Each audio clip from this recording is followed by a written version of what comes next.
Hello, I'm Chris Johnson, the Vice President of Communications for the Fuller Center for Housing, and I just returned from Dickinson, Texas, where the Fuller Center Disaster Rebuilders hosted a bunch of volunteers last week who paid tribute to Brenda Barton, who we lost in January. But Brenda was just a tremendous, selfless Christian servant who never wanted attention, never wanted accolades. She probably wouldn't even wanted a building in her name, but she would have been proud that somebody got a simple, decent place to live. And this was the best way that everyone knew to pay tribute to Brenda and all the years she put into this ministry.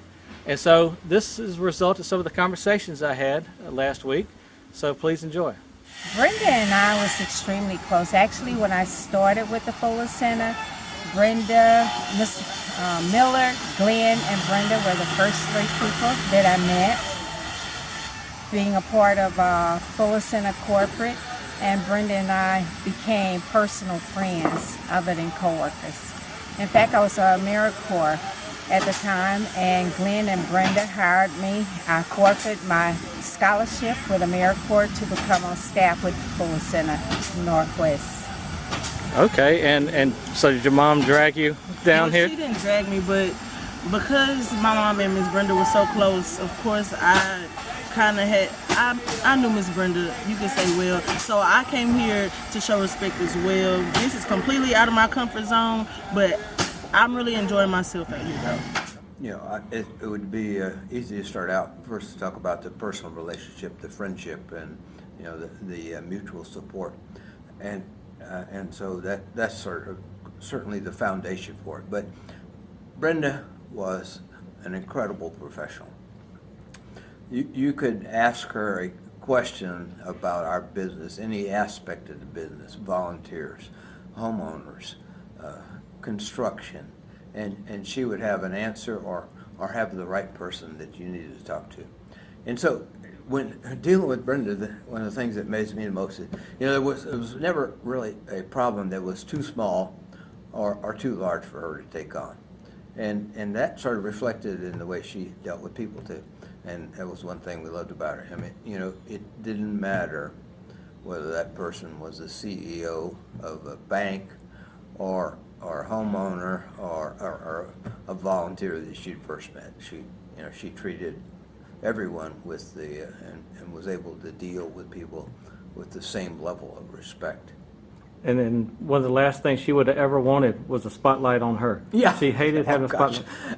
Now you're bringing up a sore point, because I think there's a lot of us that are so, sort of still dealing with the way we lost her, and you know, part of that was her secrecy around her condition and failing health, and you know, which sort of we felt, you know, robbed us of the opportunity to say goodbye in the fashion we wanted to. I know you didn't know Brenda very well, but apparently she made a little impression on you at the Atlantic City build.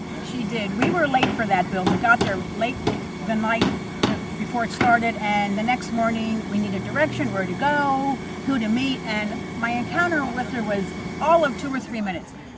But she was so kind and made me feel so comfortable and put me at ease. She was, in 3 minutes, she became a friend to me. It wasn't long, but I remember her. When I saw that she passed, I said to Barry, "Oh my gosh, do you remember Brenda?" And Barry did, and I'm getting chills just talking about her. I think Brenda epitomized Habitat, or Fuller Center.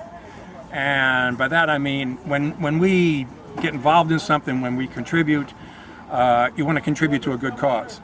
And so we'll do a little bit of research. And Brenda was so efficient. Fuller Center is so efficient. Fuller Center, you know, like 87% of Fuller revenues go to the cause. 89%. 89% of even better. So they're very little administrative costs, and so you know that, you know, what you're donating, either in dollars or in your effort, is, you know, going toward the cause. And that's what, you know, Brenda epitomized that. She was efficient. She knew, you know, the task at hand, and you know, took it on. No excuses. Mostly what my impression of Brenda would be that she was a hard worker, dedicated, and had a servant's heart, and wouldn't let up. If she had something in front of her that had to be done, She worked together with people and wouldn't take no for an answer, and so just real driven in the mission of the both Habitat and Fuller Center. We worked. I met Brenda and Glenn before he passed away.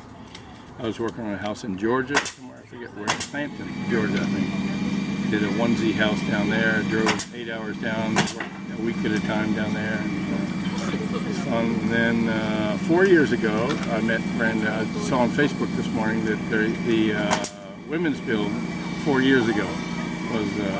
I met a picture of me and Brenda at that build. Her last kind of official act on the earth was kind of interesting because these shingles that we have installed on these last two houses were a result of her hard work and dedication and doing the Millard ask to the company of, so she basically got us a truckload of shingles and we divvied them up, so we got about 8 pallets here and 8 pallets over in New Bern where we have a campus there also.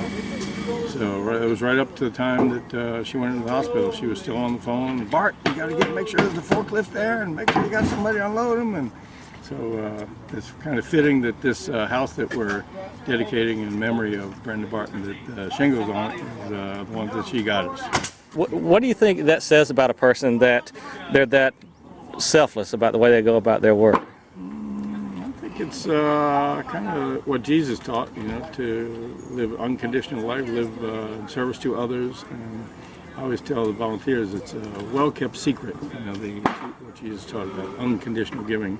And until you try it, there's no real way of knowing. If everybody just I, me, mine and getting, for themselves, it kind of, I don't know, it's kind of liberating to kind of try and be in God's will, do what He does, what He wants me to do, surrender to God's will. That's what I feel. And I've seen so many examples through the years of how God works, if we make ourselves open to His will.